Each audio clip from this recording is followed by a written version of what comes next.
taking on Western Carolina. Jumping out to my final charge. Oi! Yeah, I did. Why? Phone was dead. Don't throw down, Bree.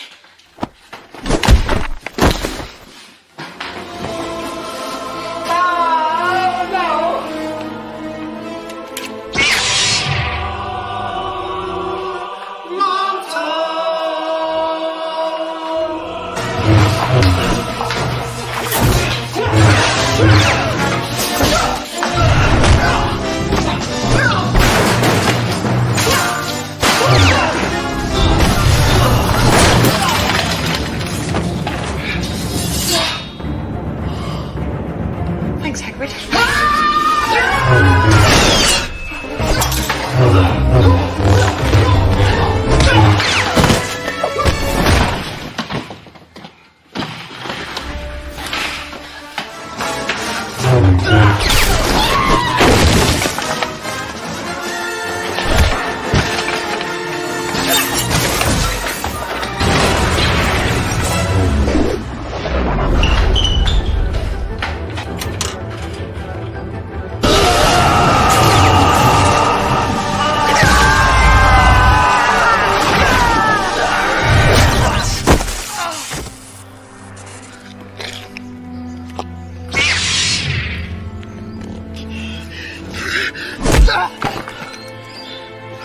You are the chosen one! It was sent you in to destroy the Sith, not join them! What the fuck are you talking about?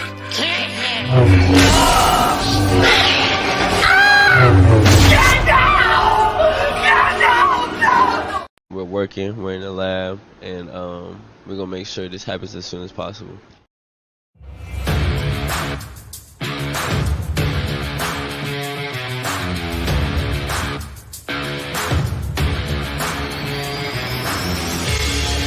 Welcome to an episode of the Sports Genes Into the Lab podcast, where sports analysts and experts dissect the latest news from the NBA and NFL, giving you a unique view on some of the hottest topics around your favorite teams. From the fresh field smells of the NFL to the hardwood courts of the NBA, and possibly your comfy couch for your fantasy football team. Let's see what kind of news the lab is working with today. Here's your host from the Sports Analytics headquarters in San Antonio, Texas, Ernest Silva.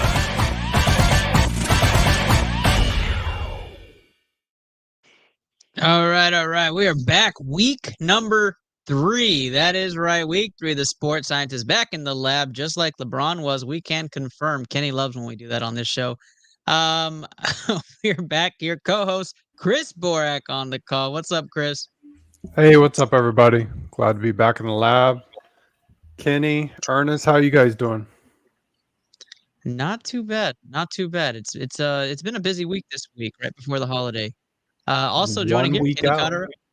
Yeah, 1 week. Kenny Cotter, what's up, man? I mean, 0-4 for week 0 of college football as a show. So don't tail us on those week 0 bets, hopefully. But hey, we're out to a good start tonight. Tulane going to cover, Kansas going to cover, Coastal Carolina going to win. Getting back on track right away. So happy to be here.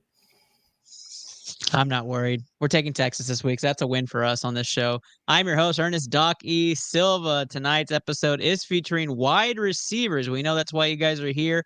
Most of you have your fantasy drafts this weekend, one of the most popular weekends of the season to have your fantasy football drafts. I'm glad you're joining with us. I'm glad you're hearing us out. We did an aggregate list, so if you stayed for the hour-and-a-half episode last week, we don't have nearly as long of an episode this week, but we're excited to talk some shop. And of course, tonight's episode is sponsored and powered by Blue Collar Media Group, BCMG, hashtag What's in Your DNA. Join the sports division of BCMG, the Sport Gene, today. All right. Again, I am your host, Ernest Doc E. Silva, and we're going to start off with some of the news around the NFL. That's right, news around the NFL. Let's start off with the latest and greatest contract. Brandon Ayuk gets his money. He gets paid a 4-year contract. Becomes a high-end receiver paid in this league. I think it was what, Borak, top 8 paid, top 5 paid receiver, 30 mil a year. Is that right? Sixth highest paid receiver now. There you Well, go. Sixth he's tied paid with receiver. Tyreek Hill, so tied for fifth.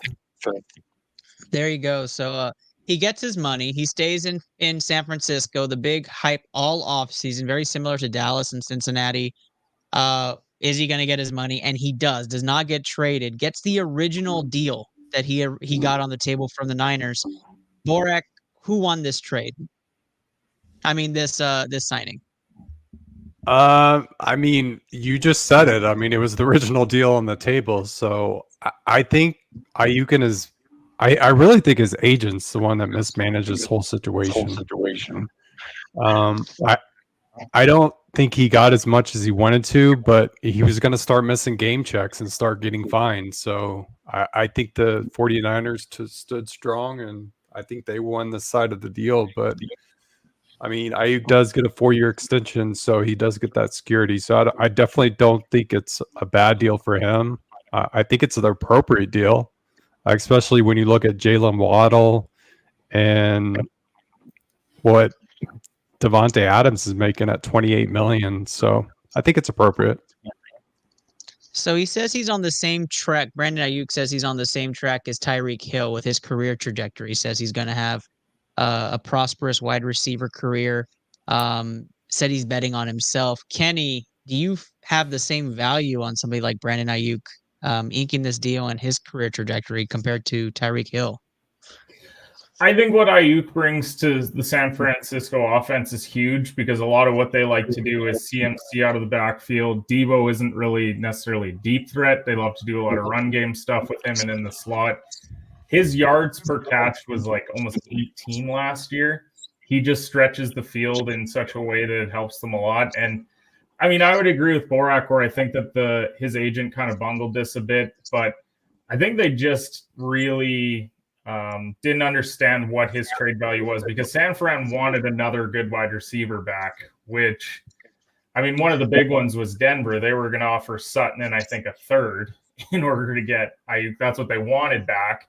And if you're Denver, you're like, well, Ayuk is a bit of an upgrade, but we're also not in win now mode. So are we going to trade for a guy that we're going to have to pay this price tag of $30 million a year to not win any more games with him? And so I think, yeah, he probably overinflated his value a bit, but he's in the right position for him to be successful for years down the road. Keep in mind, he's never been fantasy-wise, he's never been a top 15 or top 12 wide receiver in fantasy. So that's a little bit troubling from a fantasy perspective, but yeah, no, it absolutely is. Just to add to that, he really limited his upside in signing a higher deal by nixing all these trades to other teams. Like he downplayed the Broncos, he downplayed the Browns. He probably could have gotten more money if he'd opened up to more teams. Yeah, I completely agree. I felt like the Browns really, really wanted him and the Patriots really, really wanted him. It seemed like they were trying to negotiating for a while. There was like 3 weeks of Patriots rumors and 3 weeks of Browns rumors. He just did not want to go there. And it just seemed like there was no agreement for a long-term extension there. We'll see. To me, the big miss here by the Niners is Trent Williams. Like, what's going to happen there? And you have to protect Brock Purdy. I know that's not the topic, but that's got to be floating around, right? Like, what's going to happen there? And they don't win when Trent Williams is not on the field. That's a proven fact. You go check their record; they're near 500. So that's going to be interesting. Of course, we are a Dallas Cowboys show at times, and very biased here with Houston Texans football and Dallas Cowboys football. So we have to bring up the topic everybody's talking about, which is the Jerry Jones comments on Dak Prescott, saying we haven't seen what we haven't seen. And Dak saying, I don't listen to Jerry Jones anymore. I've stopped doing that after a while. Contract disputes, not a new thing between the two. Kenny, does this bother you at all that the owner and quarterback just don't seem to care what the other's thinking? Or does it make you feel better because they're just going to focus on football? I don't know how you could ever care what Jerry Jones is saying. in the media. I just like Dak even said today, I think it says a lot if it is or isn't done by then, like talking about his contract extension, because he's basically saying, look, Jerry's telling me to play better. He's telling me that I have to win if I want to get paid big time money. And so he's sitting there like, okay, I guess I'm just going to go and try and finally play well in the playoffs. So I don't think he's using it as added motivation or anything. Like, it's tough to care what a senile old man says, but it's just interesting. Like, it's another distraction for no reason. Dallas is already opening up with a tough game against Cleveland to start the season, and we're talking about Dak and Jerry. Like, get on with it. Like, let's just get ready for the season. Who cares? Dak, you want to prove that you're worth it? Go throw 4 touchdowns on Sunday. Like, I don't know. That's exactly it. I'll pose a question to you guys, since you're both Cowboys fans. Do you guys think they should extend Dak? What a great question. I think for me, and I'll start, Kenny. I think for me, who else are you going to put at quarterback? Trey Lance, probably a hard no for me. Are you going to write Cooper Rush? I'll write that to mediocrity, probably a hard no. Then are you going to go into the draft? Is this draft really the class you're going to grab a quarterback in? I don't even know if you have a choice at this point. What quarterback free agents are going to leave their teams that are going to be better than Dak this offseason? I guess that becomes the question for me. And for me, it's I don't know if you have a choice. I think Dak holds all the cards at this point. Kenny, what do you think? Yeah, I mean, you feel like it's a win now roster because you've continually won double-digit games for years, and then it just doesn't translate to postseason success. So, yeah, like what's the alternative? Like, Justin Herbert's not getting traded here. There's not other quarterbacks that you would put on par or better than Dak that are available, at least at this moment. So, yeah, Dallas is kind of stuck. You're hoping that he figures it out in the playoffs and they finally put something together. But if not, it's probably I don't even know. This is coming in just in time to give his 2 cents on his favorite team, the Dallas Cowboys. Just Luke joining ITL as a sports scientist. He's excited. He's pumped. What do you think, Luke? Is this all just a bunch of hot air and just get the season started already? Or are you worried about the Cowboys? Hi, friends. First of all, it's a scavenger hunt to try to find this ITL link. So finally figured that out. So that's good. Okay, so one, you're forgetting the one person that's going to be the quarterback next year, and that's Kirk Cousins. So what does that have to do with the Cowboys? He's going to be the quarterback for the Cowboys next year, so you're not going to sign Dak. You're just going to sign Kirk Cousins. You know what I mean? So the Cowboys are such in a bad. You guys are such in a bad spot. Like, Dak's 31. I'm assuming I agree with you guys. He holds all the cards. He's going to bend over Jerry after this year. And he's going to get a 4-year extension. That's going to put you guys with Dak till he's 35. That's nobody's but Jerry's fault. It's literally no one but Jerry's fault. You kicked his can down the road. Well, we'll just do it next year. We'll just do it next year. Well, guess what, bud? You've been kicking the can for about 5 years now. So it's time to pay the piper or figure it out, because that's where you're at.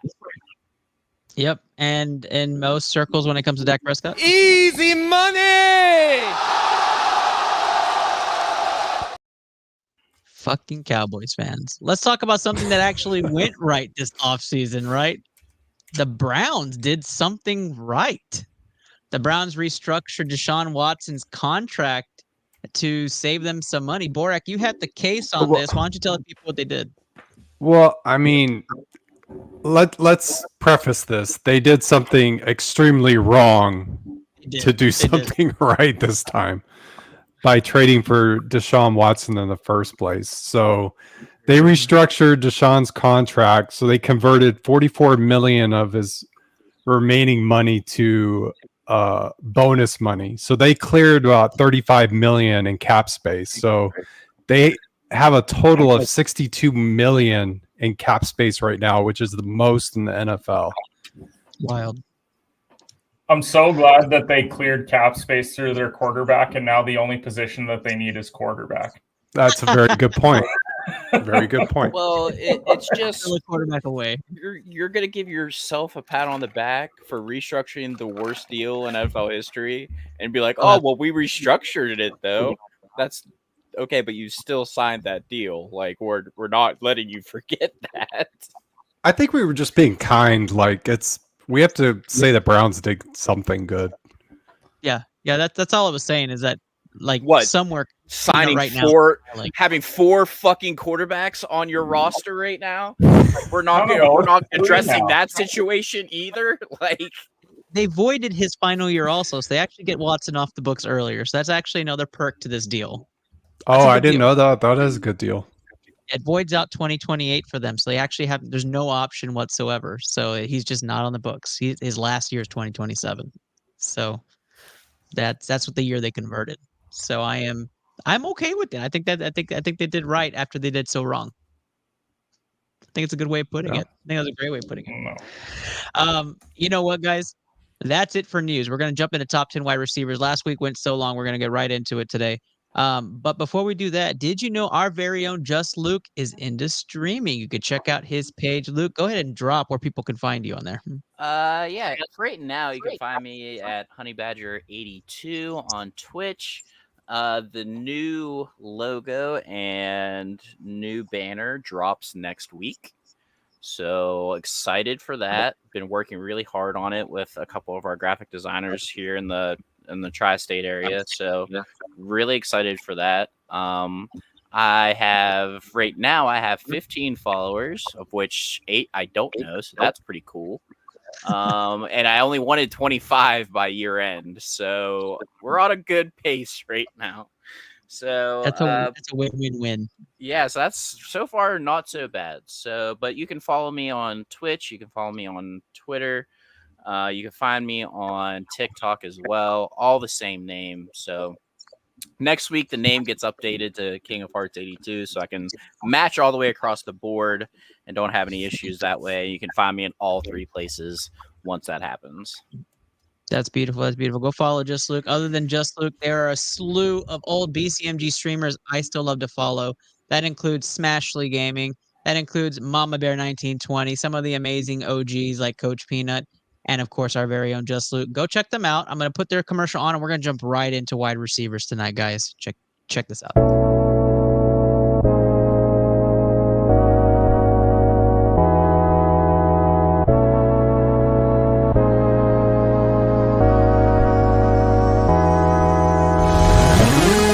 Jill going down the hill. Gonna go fetch Jack in his little pill. Jack feeling down and that's pretty bad. Let's go. Oh! Yo! Clip that! Clip that headshot! No! A pistol. What the fuck? Okay, that didn't count. Woo! Let's go! Baby, clutch it up! Yeah! I like it! What? No way! Did that precision just kill me? Let's go! Nice, Papa! Papa with the clutch kill at the end. Let's go! Oh, I missed. That was fast. Got him. Nice. Alright, I'm going to go steal their shit. That is definitely orange. Green. You're dumb and it's orange. We're both wrong, red.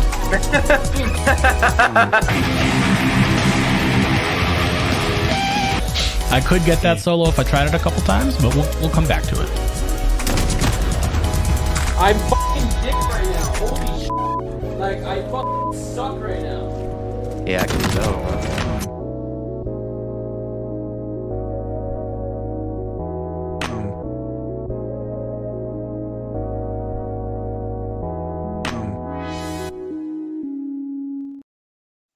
Go check out any one of our wonderful BCMG streamers, old school streamers. You can catch their commercial anytime you watch ITL. All right, guys, we are going right into round 2. We did lose Luke, but Luke will be back. I see him kind of popping on. There he is. There's the man with the plan. Technology's hard. It is. It is. It is. I don't know why. Did it seem like I was lagging really bad? Like, I don't know why. A little. I didn't catch it, but it was maybe a little bit. Maybe a little bit. What we aren't lagging on is putting our list together this week. So last week was rough. Our first week together again, all together again. We got the den back. But here we are. And I am very excited to say this top 10 list is not what I thought it was going to be. So let's start off with that. There are a couple guys on here I didn't expect to be on there. And there's some others I was like, wow, that's awesome. Especially number 1. But before we do that, I apologize to Mark in advance that I did not play his intro last week. But this week, we are primed. We are ready. We are talking top 10 wide receivers here on ITL. Get your pens ready and your paper ready and your pencils ready, just in case you need to erase.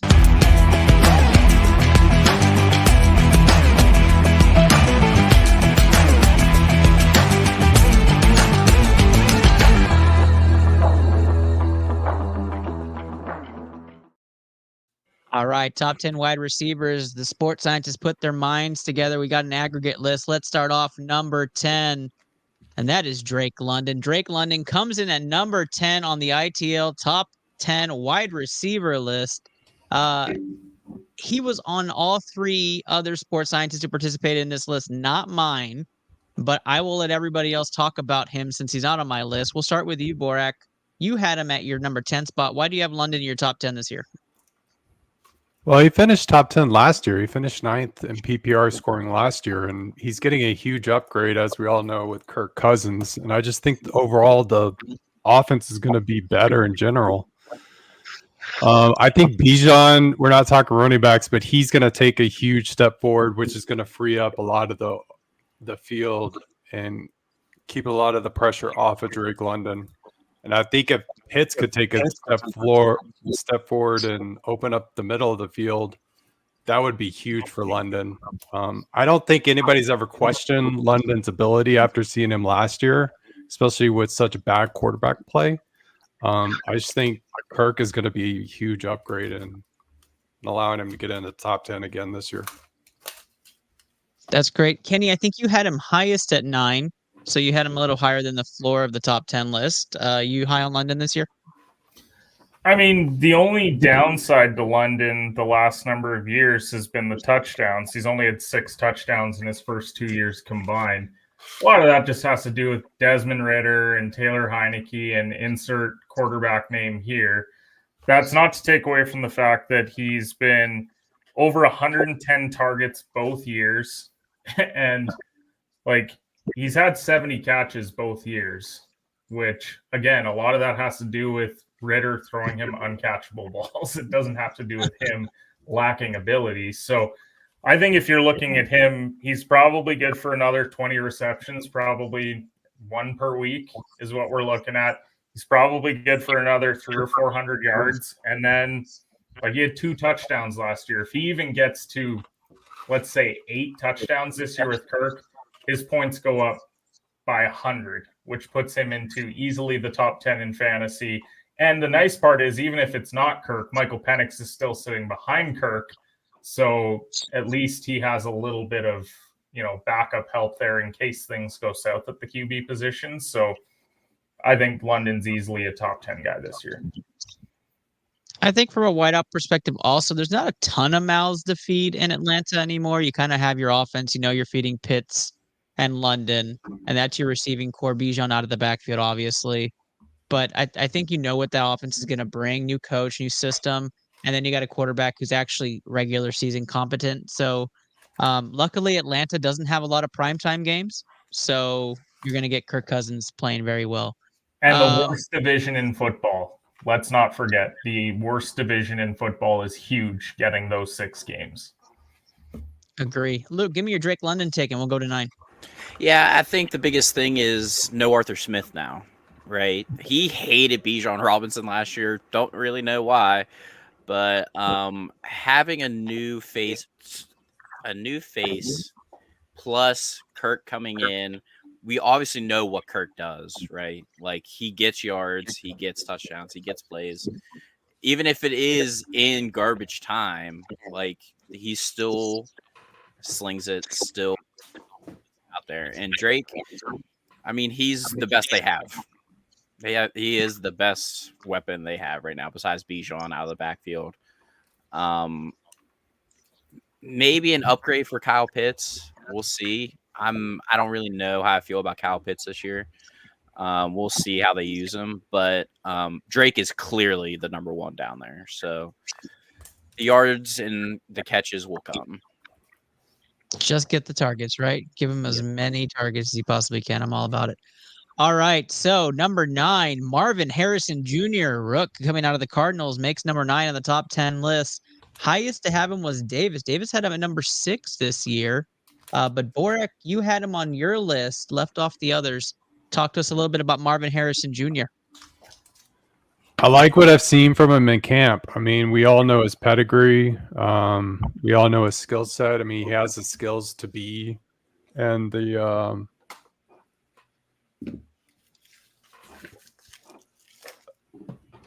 measurables to be a number one receiver. And you got Kyler Murray there, and they're going to be down all year long. They're going to be playing from behind, so they're going to have to throw the ball a lot. And I think Kyler Murray is going to have a big year, and I think that's going to lead to Marvin Harrison as his number one receiver being able to put up big numbers. I'm estimating him to get about 130 targets, and I think he's going to clear 1,000 yards easy. So in a PPR format, I just think he's going to do very well. I don't know about touchdowns, and that's why I had him at 9. I think if he can get to 6 or 7, he'll be a lock for top 10. No, I like it. I think Marvin Harrison Jr. in standard drafts, fantasy-wise, getting drafted really high along with Malik Neighbors. I think their names are just everywhere right now. I do think he's going to be the featured wideout in Arizona, and having Kyler back and healthy on off Call of Duty weeks is going to help him a lot. I do think Harrison Jr. is going to get the bulk, just similar to London, similar to a Lamb, right? He's going to get the bulk of the targets, and this is going to be where the offense is featured. Kenny, Harrison Jr. did not make your top 10. Where did he fall on your list? He's not on my list because strictly out of principle, he's a rookie, and therefore I don't put him there. Don't get me wrong, he's a generational talent coming out of college, but I don't put any rookies in my top 10 entering the season. I may draft them in a top 10 spot, but just for this list of heading into the season, haven't seen it. For all we know, him and Kyler don't mesh, and then we're talking about him having a rougher season. So until I see it, I could have him in my top 10 after week 1. It could just take one game, but at least as of now, I haven't seen it. So yeah. No, that's perfectly fair. Luke, last take on Marvin Harrison Jr. for you. I mean, I've watched Marvin for 4 years at Ohio State, right? So I've watched every Ohio State game. I know what the kid's about, right? The problem is I don't know if Kyler can stay healthy anymore. That's huge. But the upside is there is nothing out there besides James Conner. You know what I mean? So even if it is garbage time, he'll still get the yards. But I don't like the division that he's in. That's tough. That's a tough division. Especially for a rookie. He has all this hype behind him. They're gonna find Marvin. I'm not gonna say he's not gonna get his, but he's got a big target on his back already. But I think that adds to it, being in a great division. I mean, they're going to be playing from behind all the time, just chunking the ball. So I don't know. I like what I've seen from him out of camp, and I think that's what led me to put him in the top 10. His ability to create space already as a rookie is elite. And I just think the situation he's in, I agree with Luke. If Kyler goes down, that's gonna be horrible for his top 10 outlook. So I just think the situation he's in right now, fantasy wise, I think there's going to be a lot of junk time. Awesome. Let's move on. Number 8, AJ Brown, Philadelphia Eagles, goes number 8. I actually kept Brown outside my top 10. So he did not make my top 10 list. Why? My list is a little... I felt like at the time, in certain contract holdouts, that other wide receivers would have more volume at the time when this list was made.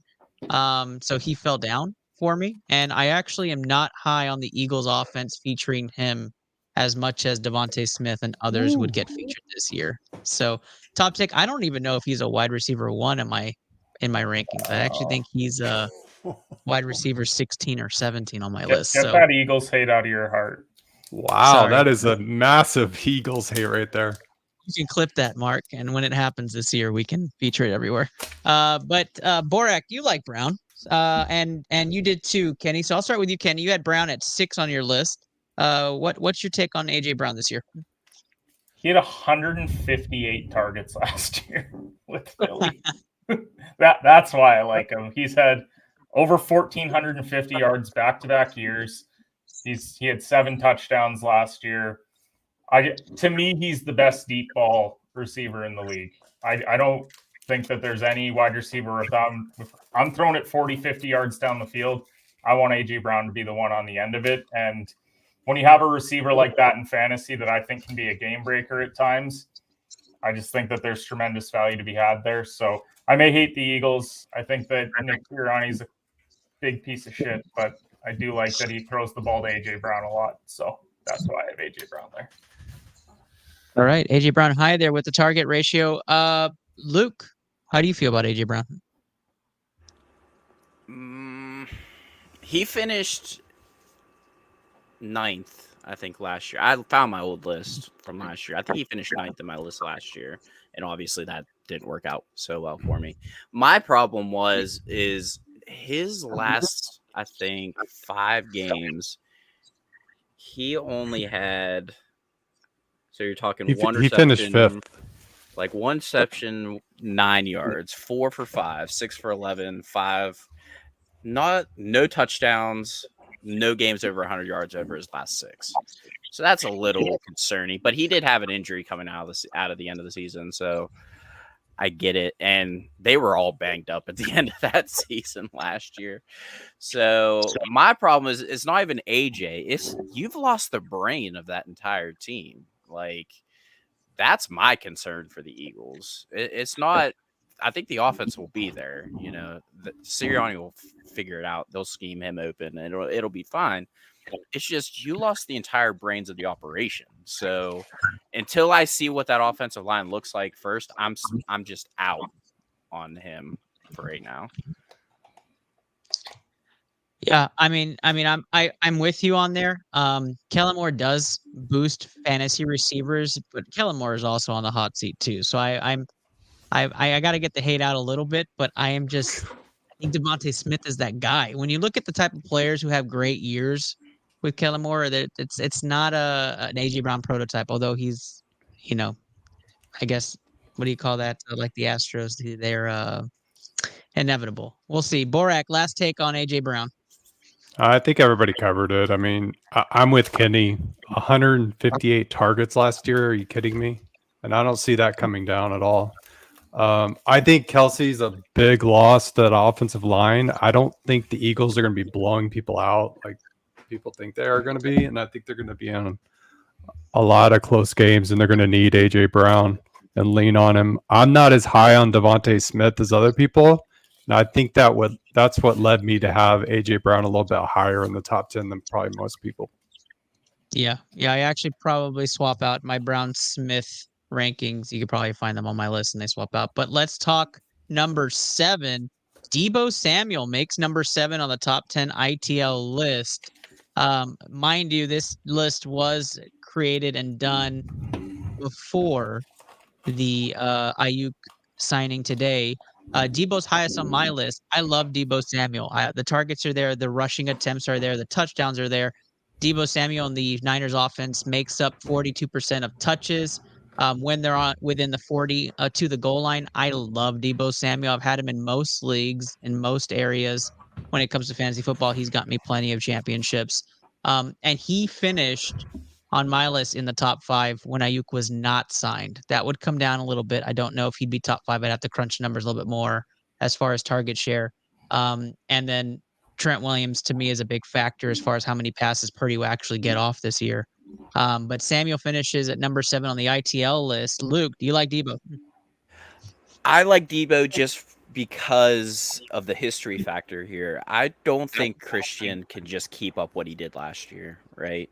So something has to give. Either Christian's going to get hurt, which God forbid, don't want to see that. Nobody wants to see that in this league. Obviously, he's good for the league. His touches, they've got to start evening out. Something's got to give. Somebody on the offense is going to have to give more touches, and whether that be Debo or now they got this Ayuk situation finally behind them. The problem is with that is I think you guys already touched on it. Trent Williams not being there is just a dagger to that offense. Like, if they don't get that figured out, that's a huge problem before week 1. And Aaron Rodgers coming in week 1, that's definitely not a team you just want to fuck around with. Like you got to have Trent Williams there week 1 ready to play.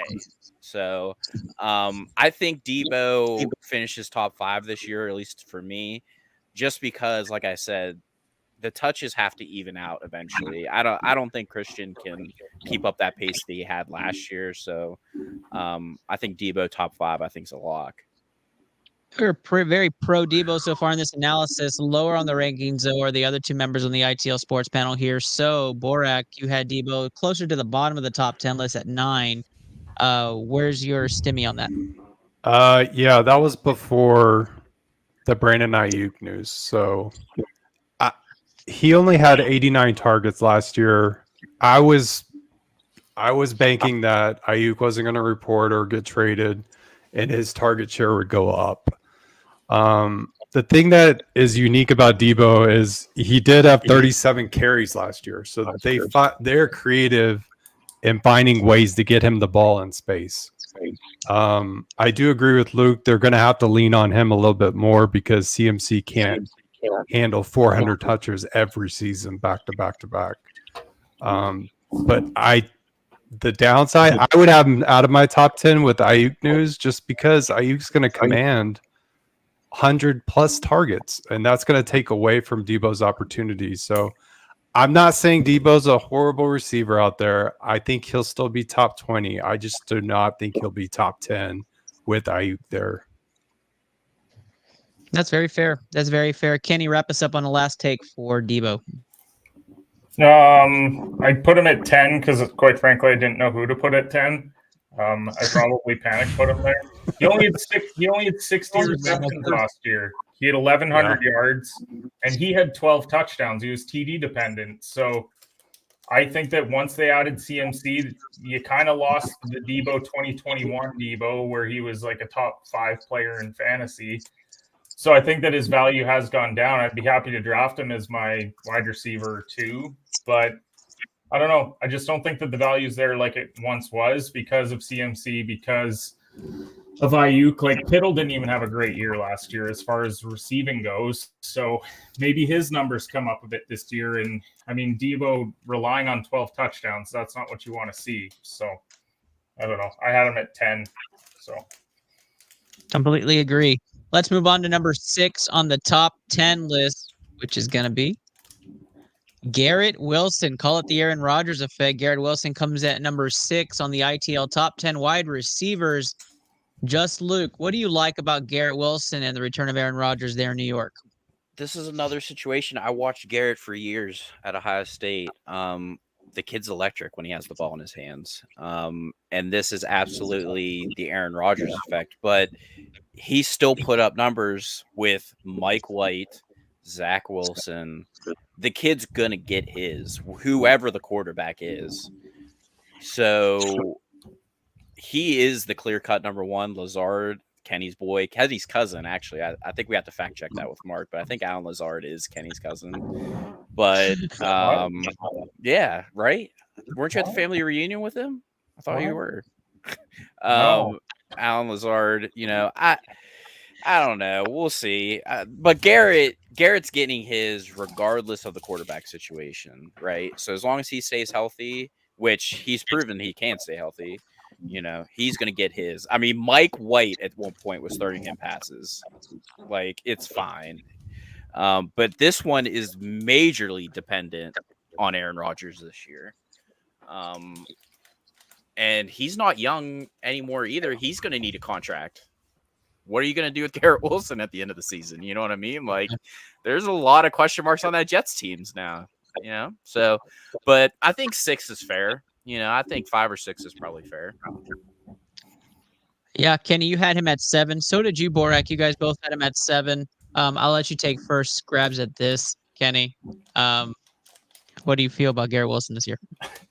This is the wildest part. This is how bad quarterback play was for the Jets. He had 168 targets and didn't finish with 100 receptions. Oh, man, that's bad. He had 95 receptions, just over 1,000 yards. 6.2 yards per target is just crazy. That's bad slot receiver numbers. And Garrett Wilson took Zach Wilson and the Funky Bunch to productivity. And I just think, with Rodgers being there now, I think the targets may still be there. I think they may be the exact same unless they trade for Davante Adams. That's my hot take. They're going to have Adams by the end of the year on the Jets. But, I think if he had 3 touchdowns last year, if he even gets to WR2 territory of like 6 or 7, then we're talking about Wilson easily being up there. Because he last year was 26th in PPR. That's a travesty. Now he's a QB. Everything's going to be fine. Yeah, I have Garrett Wilson clearing over 130 catches this year with Aaron Rodgers. Aaron Rodgers features his wideouts. He always has a wideout that's in the top 10 when he's played a full season. Usually Davante Adams. I think when you have somebody as electric as Garrett Wilson and you put somebody who hopefully is not a shell of himself in Aaron Rodgers there in New York, that's just going to be bona fide electricity there in New York. So I'm going to take the Aaron Rodgers effect in full force. I actually have Wilson finishing number 3 this year. So I was highest on him. I like him in a lot of leagues. You get good value for him in the first. So I'm good with it. Borak, your final take on Garrett Wilson and why you have him in your top 10. Yeah, I think you guys nailed it. The only thing I'll add is I think Aaron Rodgers will help him in the red zone. I think the Jets will actually get into the red zone this year more. Huge. And Breece Hall will be huge for him as well. But Aaron Rodgers has a knack for getting receivers, especially the caliber of a Garrett Wilson. Just think back to when Davante Adams and him were in Green Bay. If you see Garrett Wilson getting 130 receptions, if you believe that, he could finish easily the best receiver in PPR formats. I mean, he could have a monster year and it wouldn't surprise me. So if Rodgers can stay healthy and on the field, I think he's poised for a great year. There you have it. We're about to hit top 5 receivers on the ITL list. If you enjoyed it so far, it's just about to get better. Stay tuned.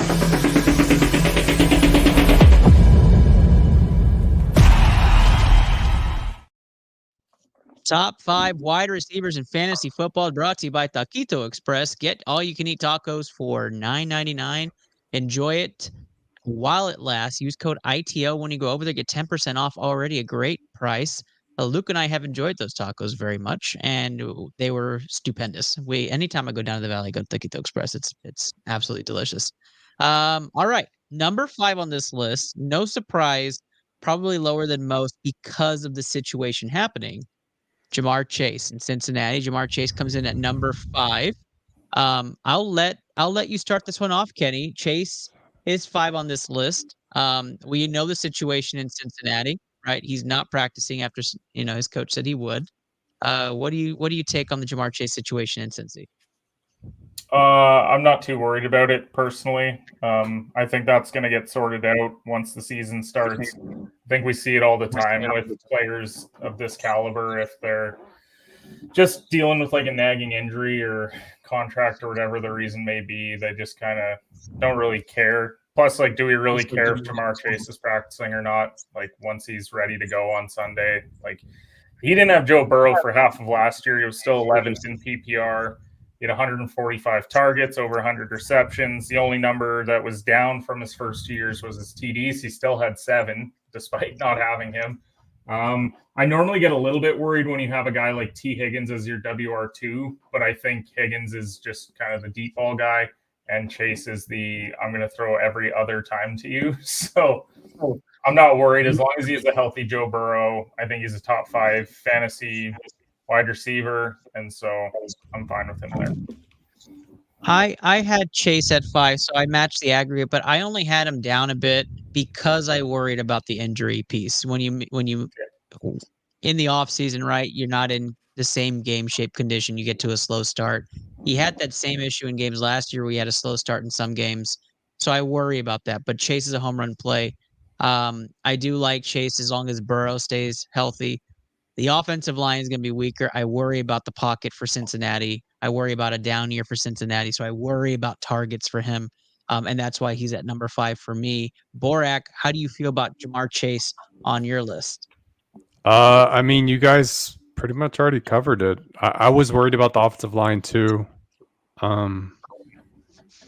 There's just something about his ability to be elite, and it seems like he never is quite like just dominant.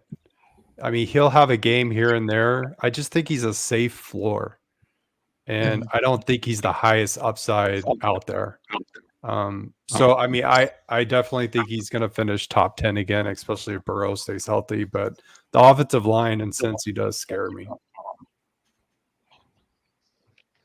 Luke, wrap us up on number 5.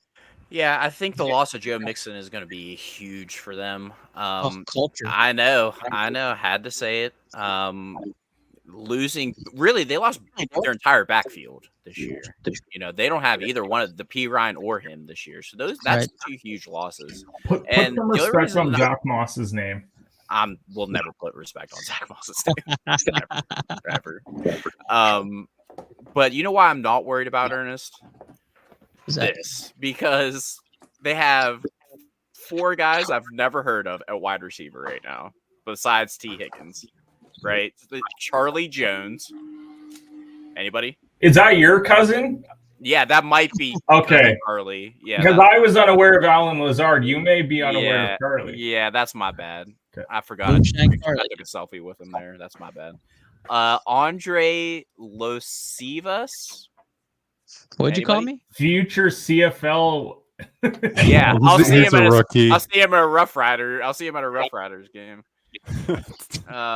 Take it easy. I mean, I know Trenton Irwin a little bit, and Jermaine Burton. Besides T. Higgins, like that is your wide receiver room. So I'm not worried about them getting a deal done. They'll get a deal done with Jamar. He'll be good. He'll be playing week 1. It's fine. But Joe's gonna miss that backfield. They're gonna miss that backfield. Their right tackle situation is absolutely abhorrent. They can't figure it out. Cody Ford is not the answer. I don't care what anybody says on TikTok either about the whole girlfriend and ex-wife situation either. You downgraded, my friend.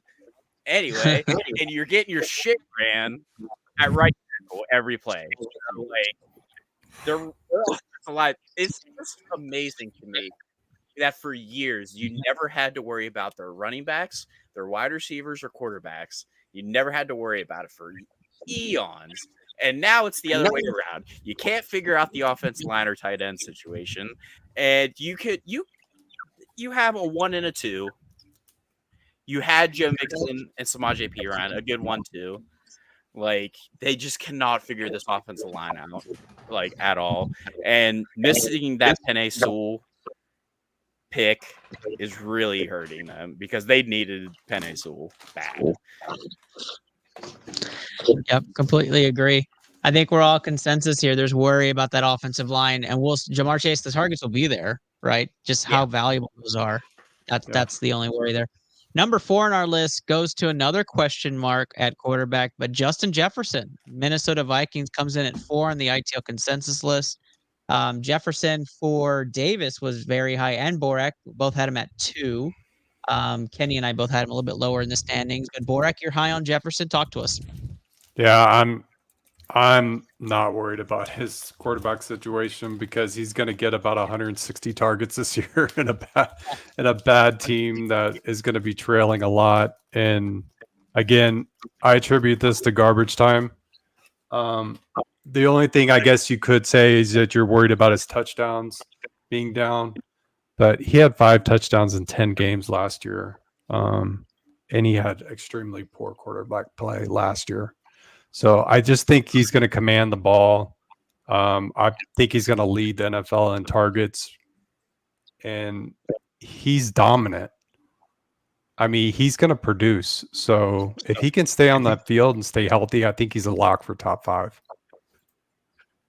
There you have it. No worries about Justin Jefferson on Borak's play. Kenny, you had him lower, though. Is it because of the quarterback play you had him lower on your list? The problem is that he did it with poor quarterback play last year. He also did it, though, with a healthy TJ Hawkinson and a Jordan Addison that's actually going to be on the field, which we know he isn't going to be for a fair chunk. Hawkinson's banged up, probably won't be there week 1. They also don't have KJ Osborne. Like, it's going to be very easy to double up on Justin Jefferson now. And look, he's still going to get targets. I'm not worried about targets with him. I'm just worried about teams know that if we shut down Jefferson, they also don't have a run game at all. So I don't love Aaron Jones anymore. So I just think that it's pretty easy to key in on Minnesota's offense. You slow down Jefferson and you're going to win the game. And it was at least tougher to do when you had other guys around him. So I still think he's going to probably finish top 5 or 6 because he's just that damn good, and he'll go up and get a ball over 3 guys' heads. But I don't know. It was tough because I just think that all the other guys that I had ahead of him have better QB play and less. They have a little bit of help around them enough to kind of spread it out. I have a risk factor when I think about my total points at the end of the day, and the risk factor for Justin Jefferson is just much, much higher for this group. It's what dropped them. Same with Jamar Chase. It's why they're my 4-5 personally.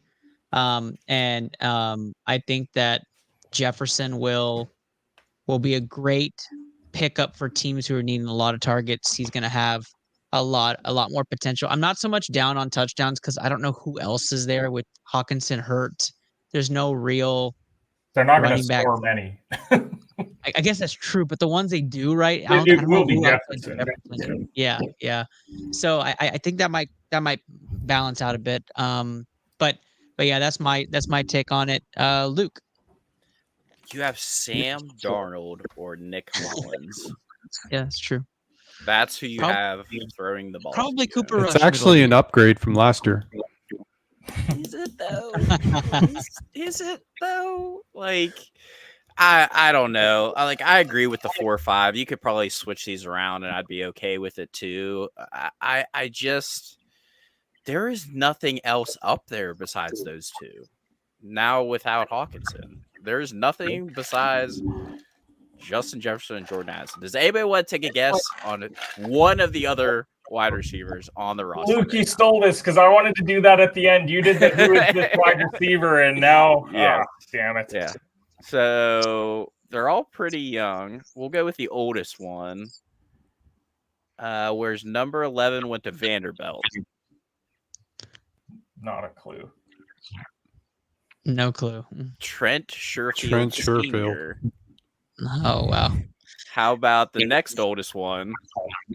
28 went to Florida. Where's number 4? I mean, so that just equates to 200 targets this year. Brandon Powell. Okay, so 200 targets. They're gonna get their targets. Probably 110 receptions. The quality of target, I'm not gonna be too high on, but they're gonna get targets. Everybody's Justin Jefferson stock. Just working our way to number 1 at this point. There you go. There you have it. Number 4. We're entering our top 3 here on ITL. Top 10 wide receivers. Number 3, consensus all around. Amon-Ra St. Brown of the Detroit Lions. NFC North is stacked with talent at the wide receiver position, but the team to beat is going to be Detroit. Some would say Green Bay, but I think Detroit has that top spot. As far as highest on our list, we all had 3. So there was nobody teetering from that. Luke, I just want to what's your take on Amon-Ra St. Brown this year for you? I mean, he's put back to back just great years in Detroit with Jared Goff, a quarterback. Now you throw Jahmyr Gibbs in there. If Jameson Williams can figure it out, I mean, that's a very potent offense. So I don't see him slowing down anytime soon. I really don't. He hasn't shown any signs of slowing down. So I at number 3, it makes total sense. I think target and volume is their great quarterback play. They're going to get a lot of offensive opportunities. They're going to be in a lot of games. They're going to be throwing a lot. For me, the risk factor was much, much lower. It's what's jumped them into my top 3 personally. I do hold that risk factor quite heavy on my own metrics. But Kenny, for you, I'm going to you last on purpose, Borak. But Kenny, for you, when it comes to Amon-Ra, what put him in your top 3? Because if you average out his year last year, he's 10 targets, 7 catches, 90 yards, and over a TD every other week. Like, if you can have that in fantasy, knowing that he's probably good for 16 points in PPR, if he gets a touchdown, you're 20 plus. I don't know how else you quantify it other than that, because Laporta had 10 touchdowns, so did Amon-Ra. There's going to be plenty of touchdowns to go around in that offense. Look, could he drop to 8? Sure, but he could also go up to 12 or 13, and then we're talking about him as the best wide receiver in fantasy. So I just think, how do you not have that guy top 3, knowing that he's been that damn good? I completely agree. Those are similar to Debo numbers, right? In 21, 22, those averages. I think that's very similar. Borak, wrap us up on Amon-Ra. I know you love Amon-Ra, so I wanted to put you last, best for last. Tell us why you love him. I think Kenny hit on the biggest thing is he's just so damn consistent, like week in and week out. Like, you know what to expect from him. The other thing I love about him is he plays through injuries. He played through so many injuries last year and still was a top 5 PPR receiver. So you know he's durable. He's done it in back-to-back years, and Lions offense has been intact. I mean, you got Laporta coming back, getting better. I would argue the Detroit Lions have the best offensive line in the league. So with that kind of security, having another year with Goff, I think if he can challenge in the touchdown category, he could challenge for the top spot too. But I just love his consistency and his durability. He's just the ultimate safe play in PPR formats. Ernest, two quick things. First one, how many times last year do you think Amon-Ra had less than 10 points? I would 0. I would have said 0. How many times did he have 15 or less? Only 3. That's crazy. He is consistently 16 to 30 points, and like that's crazy because you expect receivers to have like 2 or 3 bad weeks, but he had one bad week. That's just wild. I know I'm very high on Amon-Ra, and I'm not even close to Borax and some other people. Reg was in the chat. I know Reg loves Amon-Ra St. Bar. He will go to the end of the earth to say he's number 1. So kudos, top 3. The next 2 should be no-brainers, but I don't know if the team even knows who made number 1. Let's talk about number 2. Tyreek Hill, Miami Dolphins, gets the number 2 spot here in ITL consensus. Hill was number 1 for Borak and Kenny, so I'm glad they're on here to talk some Tyreek Hill. I'll let you go first on this one, Kenny. Tyreek Hill, obviously the downfield threat, is a monster, one of the fastest men on earth. Talk to us about why he's your consensus. He's your number 1 and how he's our consensus number 2. Because prior to missing like a game late in the year, he was the offensive player of the year probably. Like he was the betting favorite until 3 weeks left when CMC overtook him. He's just an absolute game breaker. He's what really makes that Dolphins offense go. I know Mostert and A-Chain had a ton of TDs out of the backfield. He had 13 himself last year. Almost 1,800 yards, over 15 yards per catch. Like we're talking about an unreal, like just take the top off of the defense. And Tyreek's going to win you 2 weeks just on his own. He's going to have those 180-yard, 2 or 3 touchdown games where you go, damn it, I got Tyreek Hill this week. And he may not be necessarily as consistent as the guy who's going to be number 1, but he wins you more weeks just based off of his individual play, which is why I had him number 1. Yep, he's definitely up there for most of us. Borak, you had him at 1 as well. Anything you want to add on? I mean, Kenny Kenny nailed it. I mean, he's an absolute threat to win you an entire week in, week out. We could flip 1 and 2, who we're going to talk about next. I mean, they're both just ridiculous, getting 160 targets, and then Hill's ability just to outrun the cap on the secondary is just unreal. So yeah, I love him in the Dolphins offense.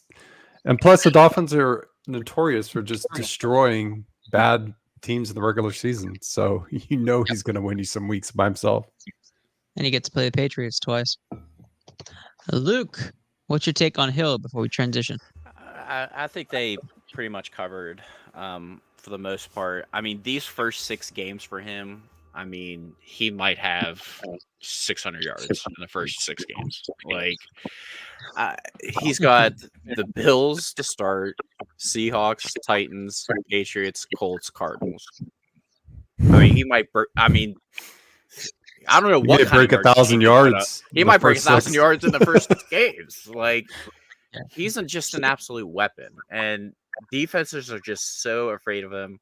And that's why I love Waddle as a number 2, just because like he takes the top off and Waddle's just right out of the slot, right across the middle. Waddle's there. He's catching it no matter what. But Waddle's a sore subject with me. He screwed me a lot last year. OBJ still a Dolphin? Did he make the team? He did make the team. He is injured right now. Bye, cousin Kenny. I appreciate you. See you. Bye. I guess that was a bad take. I guess I don't know. But yeah. Tyreek at 2 is just 1 and 2 is you could switch any day. It just depends on who you are. If he's number 1, you're a Dolphins fan. We'll just say that. How about that? That's pretty much what it is. Big ability definitely leans Hill. A little bit more risk quarterback play wise. 2 is not as consistent. And then of course strength of schedule favors. Who's their backup? Dolphins. The backup quarterback in Miami? Yeah. Mike White. Ahead of Skylar Thompson. Perfect. For those of you who are watching us, appreciate a lot of you on Twitter and appreciate you guys watching our live feed. We have 89 eyes on us right now. So let's finish off. Number 1 is the jersey I'm wearing. That's right. CeeDee Lamb, number 1 consensus and ITL rankings. I'll go ahead and just kill this one and just knock it out of the park. There is a chance CeeDee Lamb has 200 targets himself because Dak CeeDee connection is going to be needed all year long. Yes, they have Jake Ferguson. Yes, they have Brandon Cooks and a slew of other receivers. Their backfield, now that they've added Dalvin Cook, gets a tad bit better, but it's still not elite. And so you have you're going to be considering the reliance of Dak's arm through the regular season, which the Cowboys have done the last few years. And the Dak CeeDee connection is going to be vast and very much on point. Now that he got his contract, Dak will be playing for a contract. CeeDee's playing to prove his contract. I just think it's there. The stack in most leagues for me, Dak CeeDee is kind of a no-brainer.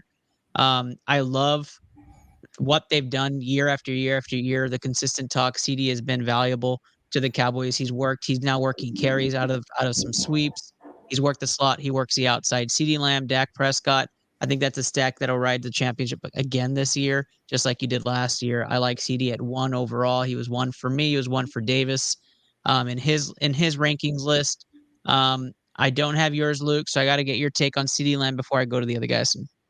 Well, first of all, I'm trying to figure out this Discord stuff, okay? I'm still trying to figure out where the hell I need to talk in Discord or set whatever notifications up, okay? I'll be better. What? Damn kids and their damn technology. Shake my fist. Yeah, so I'm really relying on Dak this year because my fantasy teams, I went hard in the running backs to start. And I'm okay at wide receiver. So I'm really relying on the either garbage time Dak or just in general Dak. So, I just find it fascinating that this money just came out of nowhere. I mean, this just poof. And CD's paid. It's just, where did it come from? I don't understand. Yeah, it happens every year. Well, we didn't have any money. If you don't remember that, there was no money whatsoever. We couldn't sign anybody. We just have money for our own players. Just Luke. Yeah, I know every year you guys like to bring up how the Cowboys just magically find 60 million lying around. Yeah, ask Zach Martin where his money came from. Let's go over to Kenny last. So, Borak, your take on CeeDee Lamb. Yeah, I mean, are we kidding ourselves that Dallas is going to be actually running the ball with Rico Dowdle and moving the ball up and down the field with them? Hey. In 2019, that's an amazing backfield. Okay. I mean, if you want to talk about receiving cores, Brandon Cooks as your number 2. Like, Dak's in a contract year. He knows exactly what he needs to do to get paid, and that's fine. CeeDee Lamb. That's right. That's how they're going to put up points. That's how they're going to stay in games. So Tim and Jake but can you imagine in 2019? I mean, Brandon Cooks, CeeDee Lamb, 2019 was the Zeke correct in 2019. take. I mean, oh my god. Yeah, no shade to Jake Ferguson. I think Jake Ferguson does well because CeeDee Lamb draws so much damn attention. But Even you said it, Ernest. 180, 200 targets. I'm telling you right now, 200 targets, maybe 150 catches, that would break the fantasy record, right? I wouldn't be surprised. Like, I think CeeDee has a 20-catch game or something this year. I think it's going to be just an astronomical year for him. Kenny, I know you're going to bring me down to earth, but tell me your take on CeeDee. No, I mean, CeeDee will be fine in fantasy. Dallas isn't serious about winning a Super Bowl, so we can just kind of enjoy the fantasy weeks before the playoffs come around. Yep. Jerry Jones is basically like the Deion Sanders of the NFL, like just a lot of clicks, not a lot of wins when they matter. So I don't know. I just think that CeeDee will be fine in fantasy. If you have a top 5 pick, definitely worth it. The guy just got paid. He's got good QB play, no run game. Not a lot of competition as far as other weapons go. Ferguson will steal some touchdowns, but he's not a high reception yards guy. Like, there's going to be a lot of weeks where CD's going to have 100 plus with a touchdown and like 10 catches. So tremendous fantasy value. We're just unserious about actually doing anything meaningful. So, all right, CD got the contract. Kenny, you've got the number 1 pick, CMC or CeeDee Lamb. CMC. Borak, CMC. Or Breece Hall. Breece Hall. I would, you know where I'm at. Just Luke. What's the question? CeeDee Lamb, CMC, or Breece Hall. You have the number 1 pick, fantasy football. CMC. But I will say this, Ernest. If I was a Cowboys fan, I would be taking CeeDee Lamb. I mean, how could you not? I mean, this dude could break 2,000 receiving yards, and I wouldn't be shocked about it. I mean, it'd be annoying.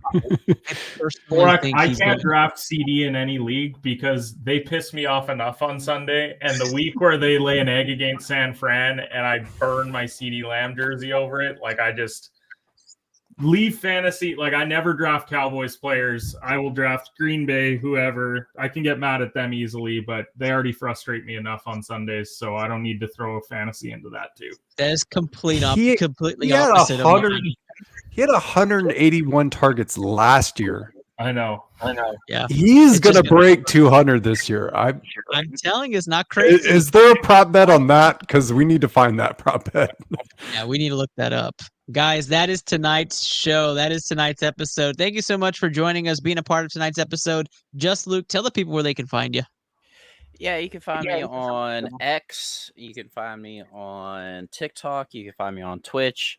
I think I'm starting to get in the hang of Tuesdays, Wednesdays, and Thursdays, 8:30 Eastern, to start streaming. Been streaming some truck simulator stuff. Played some party games the other day, so I think we're going to throw in some Sea of Thieves. I'm really excited to play that this week. Thank you, Ernest. Appreciate it. I'll figure out Discord at some point in my life so I can actually participate like a normal human being. But yeah, you can follow me at King of Hearts 82. HARTS82. Yep. Oh. We'll get that fixed. But we'll get that fixed. Ernest, thank you. I really appreciate it. Football is back. There's a couple good NCAA games today. Colorado ended up pulling out against North Dakota State, so that was a huge game. It was an awesome game to watch. But really excited to start the season already. Absolutely. Thank you, Just Luke. And of course, always love to plug your own content here. Everybody go check him out on Twitch and follow along. Kenny Cotterill back here in action. Competitive Hedge Podcast. Tell the people where they can find you. At HedgePod, should be doing an episode tomorrow. Do some college football bets, some EPL bets for the weekend. Looks like we'll be positive for the month of August again on the betting front. So back-to-back winning months there. And then been doing a morning show when I can, when work isn't hell. So doing that for 10 to 15 minutes, just talking about the betting slate. So yeah, thanks for having me on as always.